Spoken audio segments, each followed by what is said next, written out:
do subconscious functions actually exist?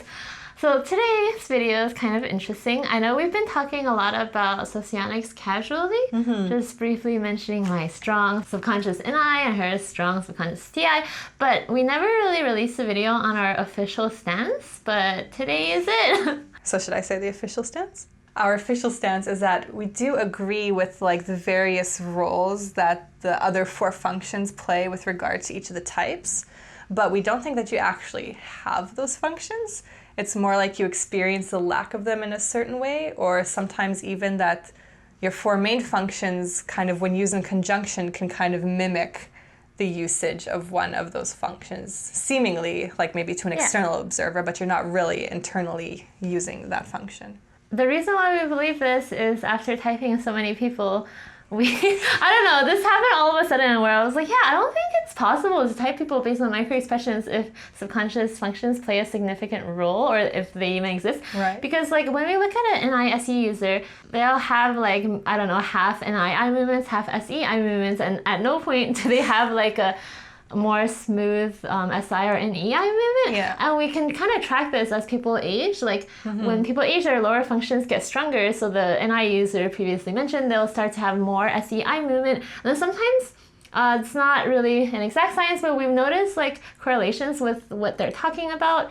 Like maybe someone's thinking about like a more, I guess, intuitively inclined topic, and then they're having more NI eye movement. Whereas when they start making concrete connections, or they're using their SE eye movement during that moment. Yeah, so we don't really see the eye movements cross over. Oh, so that was like reason 1, but the other reason was just through talking to Alex. What I thought before was my subconscious Ni. We just talk to each other and it's like we perceive and experience the world completely differently. It is just so different. Like the way we interpret time, the way we write, the way we read, like we interpret words. Just our internal processes. Everything is just so different, and I don't think during those times that I think I have subconscious Ni, I don't think I experience anything near to what Alex experiences. So I think simplistic function terms are partly to blame. Right. Because some stuff that's explained in the function terms, in some function terms, can be explained via other things. Like for example, with NI, some people say that it's like, it predicts the future, but like anyone can probably like force themselves to predict the future. Right. So that could be a product of your other functions. Oh, also I was gonna say like the whole like perceiving your lack thing. I think this is because certain functions are directly opposed to other functions.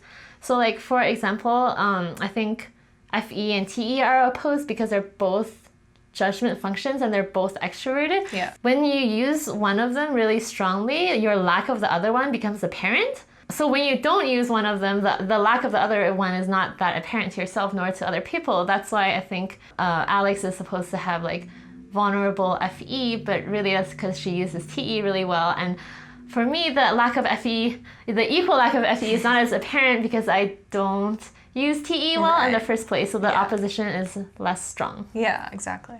Yeah, Even though like I know a bunch of you think I don't use FE well at all, but that's okay. So let's start with subconscious TI, because I guess this is the one that I'm supposed to be like the best at out of my subconscious functions. So I think really what it is just sort of like learning about the TE logic behind an FI interest and not actually like building or retaining logical models in my head. And so why this kind of might seem like TI is because sometimes I'm interested in learning about like the logical kind of workings of something that has actually like no practical application to me. Like recently I've kind of been binging a bunch of videos on like music theory, even though I don't really like compose or like I don't think I'll like use it in a practical TE way, but it's just something that my FI like latches onto and I'm like, oh, this is interesting. Yeah, but at the same time, I don't think I'm actually like really retaining a lot of this musical theory. I just find it interesting to watch in the moment. Yeah, that's basically what I had, and the oppositional function is FI, so because you can't really internally judge yourself in like two diametrically opposite factions, so it's kind of like if you're making like an internal structure in a T or a rational way, you can't also make it in a more value-based way. So for people who have strong conscious FI, your lack of TI is going to be more pronounced. Yeah. Than someone like Alex who has lower FI. So in a previous video, we talked about like, are you the best feeler, thinker, intuitive sensor? And that was sort of based on which of your subconscious functions is supposedly the strongest. So I kind of like revisited that within this framework. So again, like the ISTJs and INTJs are supposed to have strong TI. And so it could be a combination of the TE and FI as well, but I thought it might also be a combination of dominant NI or SI with auxiliary TE. Because I think NI or SI, there's still this internal structure of perceiving information. We can often kind of go out into the external world and validate components of it via TE. So then we can kind of check off like whether or not that makes logical sense within our internal framework. So I feel like that kind of probably is the closest thing to really mimicking what TI is in essence, but it's still not wholly a logical framework. It's more of like a perceiving framework with like little connections here and there that we've kind of assessed as logical, and still logical based on external proof, not on some sort of internal modeling. So it's still not completely TI in that sense, but I think that's why maybe those types might look like having the most TI out of all the non-TI users. Let's move on to FE. Again, FE could be like a combination of TE and FI. But for this one, I think it's more about having one's FI values manifested using like TE methods or using TE observations on what works or what doesn't work to actually have some sort of like concrete basis in reality of that FI value. So it's not like truly being aware of like external values or external merit and like having that sense of like kind of knowing how to communicate things in a way that's effective, but it's more like, okay, I have this value and how can I like manifest it externally? Yeah, for FE, the oppositional one is TE, funny enough. This is why the subconscious FE users are the EFPs, because they have a balanced use of FI and TE, or they have higher FI than TE, but none of them are repressed, unlike with the IFPs. But for people who have higher TE, their lack of FE is going to be way more pronounced. Right. So yeah, so for the EFPs who supposedly have strong subconscious FE, I thought it could be a combination of like dominant SE or NE with auxiliary FI. Because I think SE is really adept at like understanding the entire context of some sort of situation and seeing like all parts of it. And NE can like see various perspectives of things. And then their FI might like want to be a comfort of someone or might want to like help someone out, right? That could be part of their FI framework. So then they might be more adept than like other types of like seeing the external reality that someone else is going through and like validating it for them. Yeah, that's kind of interesting. We went in like two different directions for this. It's kind of like for the people with subconscious FE, they have good FI and their TE is not repressed, so they can show their FI outwards. Whereas people with strong FI who have repressed TE, it doesn't come across as FE because they're not externalizing anything because their judgment function is repressed. But yeah, I can see how the perceiving functions can come into play as well. Yeah, I think it works both ways. It's like probably the EFPs have that FI and then they have either SE, NE, and TE. Both to kind of like have this externalized basis of it. So yeah, I think probably both aspects are valid. Moving on to TE. So for TE, it's like you use FE external merit to convince other people of the value of some sort of TI logical framework. So it can seem like you're using external kind of things to prove why something is logical, but it's not really, the proof of the logic isn't really externalized. It's more like, oh, look, this is why this logical system would have merit in some way. Yeah, I feel like people just say people have subconscious TE because they're like effective human beings, which we've already established that stereotype is just ridiculous. Yeah. But also, it's internal logic or TI broadcasted via external values. So it's like they want external validation or they want to actually change something in the value-based external world based on their internal logic. So in that sense, it's like drawn out and it might look like TE to some people. Right. Or it can even be like implementing the TI framework because obviously like TI users don't just exist entirely in a bubble, right? Yeah. So that, again, but that would just go into the stereotype of like, oh, you only TE users like do things externally.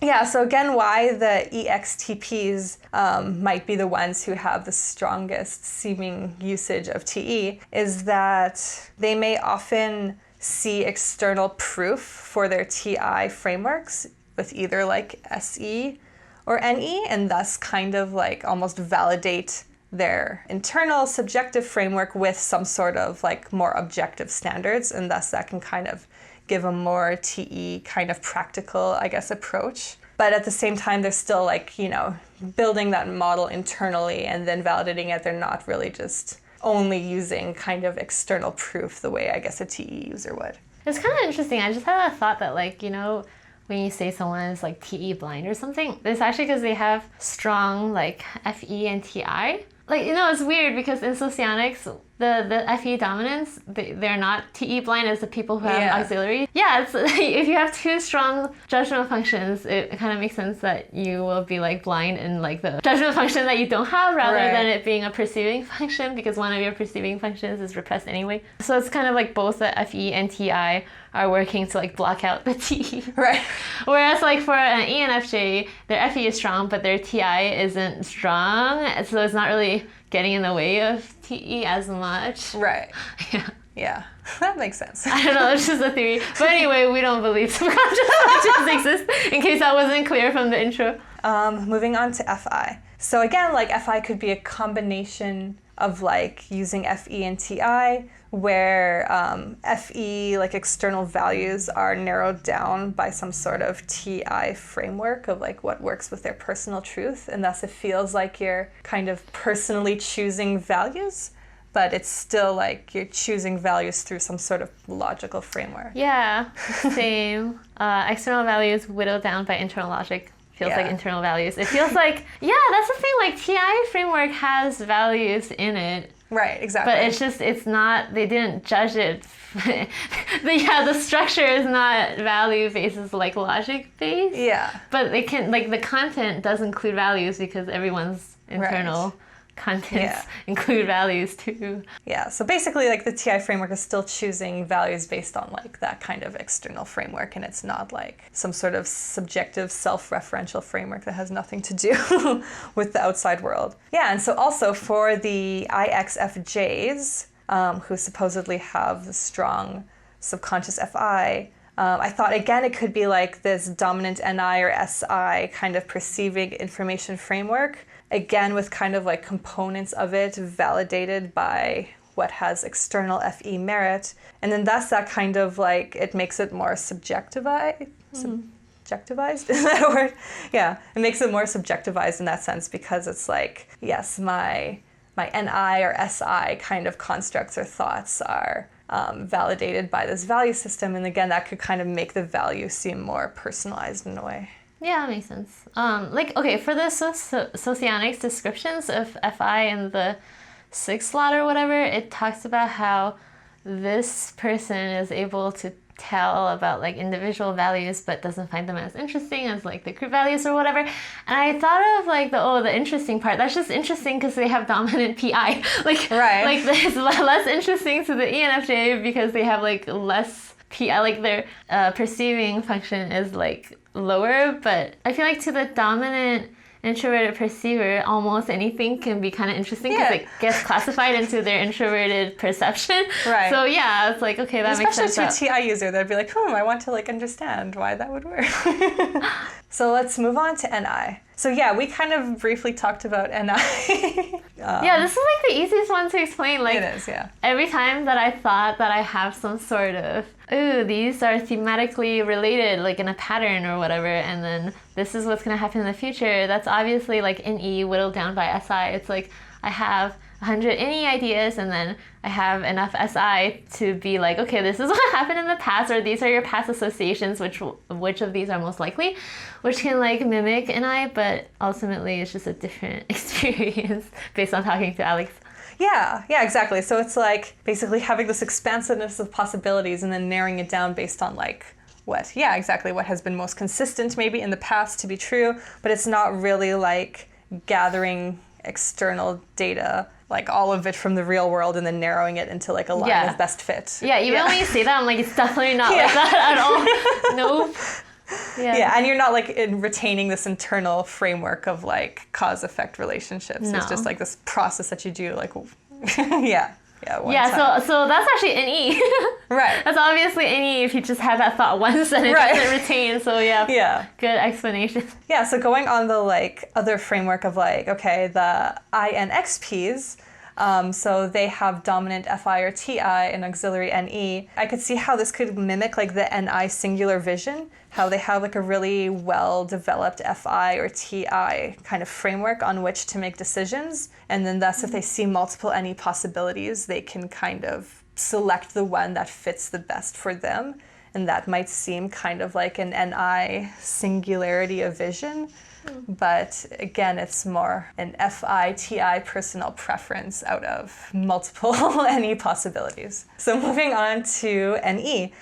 So Ne could be like a mashup of Se and Ni, where you have this like one kind of Ni framework, and then you can open this up to the SE possible connections that you can make to it and see all the ways in which that could unfold, I guess, in like objective reality. But it's not really like seeing all the possible associations between things in that more sort of subjective SI database. Yeah, I feel like it just looks more NE to other people because the internal like concepts are splayed out with like external concreteness. Yeah. So it's like whatever ideas they've had, they can probably find many applications to it based on like what is currently in reality, which also supports like having dominant extrovert judging. So like both of those things just like you probably see the ENJs doing a bunch of things in the external world, and based on what objects are available, it could look really quirky, like they might do a bunch of different things which would look like NE, but it's a different process. Yeah. And so yeah, like you said, with the dominant either TE or FE of the ENXJs, they could also like use external like merit or proof to see which possible paths forward could actually work, kind of almost like contingency planning, like, okay, based on the singular NI vision, if this happened in external reality and then this happened and this happened, then you could see like all these multiple paths based on like these TE or FE sort of factors, I guess. Yeah, but then they still, see, that's so interesting. They still like retain them for NE. It's right. It's not really like that. It's just you see a bunch of things at once and then it's gone. And then you see a bunch of more things and then it's gone, like SE. And it's still based on like external outcomes, whereas NE is like way more in like the hypothetical. Yeah, it's like, what if gravity didn't exist? Right. Yeah. So onto SE. So again, SE could be a mashup of NE and SI, where you can use NE to see kind of all the possibilities of various SI components. And I guess these SI components could be kind of more practical seeming or more based in reality. But even then, when you're kind of just playing around with all these different combinations of SI components, you're not really actually observing reality as it is. It's still kind of in this like hypothetical NE kind of space. Oh, wait, this one is kind of interesting. But this is the one where I easily see how it's related to the dominant function. Okay, cool. Because, yeah, like my boyfriend's ESTJ, and it's like, I feel like the SI gets externalized so much with TE that it just looks like SE. Yeah. But also, I'm pretty sure that NE helps to just find possibilities, like where to apply the SI. Right. And I guess the dominant extrovert judging makes that really effective. So it seems like he can just manipulate physical objects and make concrete connections, but it's really just the introverted sensing like externalized with too strong extroverted functions. Yeah, that makes sense. Yeah. It's like the TE or FE can like, use these kind of external outcome-based kind of proof to see how these SI components would play out in reality. But again, it's not really, like SE is much more contextual and kind of sees like the holistic experience of something. And like when it seems like he's using SE, it's still like very singular object focused. Yeah. It's just more skill in the objects, which we also associate with SE, but really it could be anything. Yeah. So finally, SI. So SI again could be a mashup of NI and SE, where you're using NI to narrow down various SE possibilities. So it kind of could look like maybe personal preference or associations, but you're not actually retaining the SI information itself, and thus you don't really have that actual association. Yeah, this is one of the more obvious ones. The external and the concrete is boiled down by like internal conceptual patterns and stuff, which obviously we can't really look into another person's soul, and people are like, oh, I have things stored. I do have SI, but it's the concepts and patterns and trends that are stored and not the actual sensory data, even though it can seem like that sometimes. Yeah. I think maybe the SE and I people, like when they have them in the middle function, so like balanced, they might have more NI things.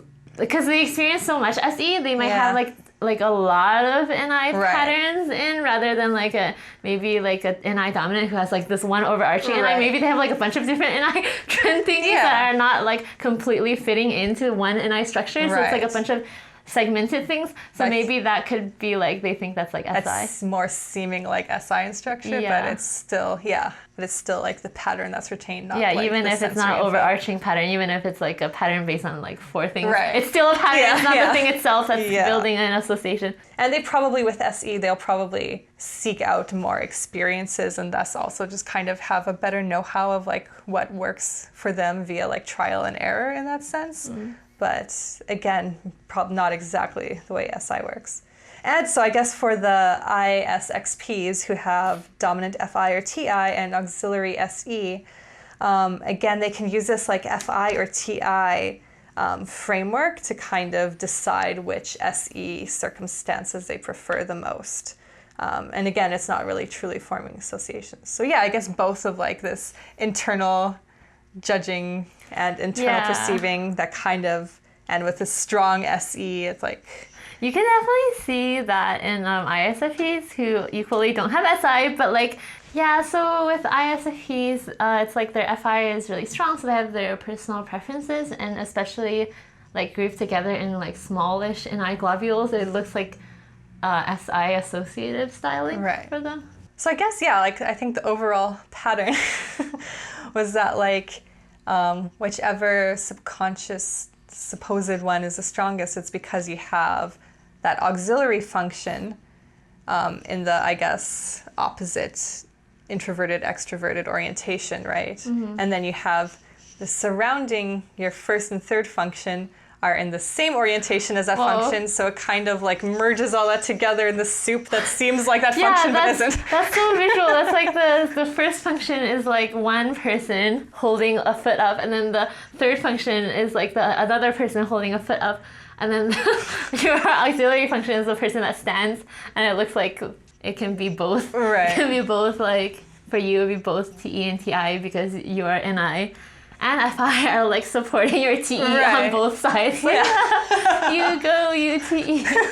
That makes sense. But so I guess we don't like, I don't think I actually use TI. It's like just something that kind of, in some senses, mimics it a little bit. Yeah, I think that's really good to know that it's the external observer. Yeah. Because the more I talk to you, the more I'm like, no, I don't think I experience myself using NI, but to other people it might seem like I use NI, especially for a lot of function descriptions are like, oh, the NI is symbols and mysticism, and it's like, I can have a conversation about symbolic mysticism, why not? Yeah, so let us know what you guys think of that, how that plays out with your type, because you can probably, you have that understanding of like what your internal mind is like, right? So let us know what your seeming strong subconscious function actually looks like in your internal landscape. That would be cool to know. Yeah, and if you guys want to check out our Patreon page, we offer some exclusive perks on there. And you can also check out cognitive8.com, where we type you guys on objective measures. So we'll see you next time. Thanks. Bye.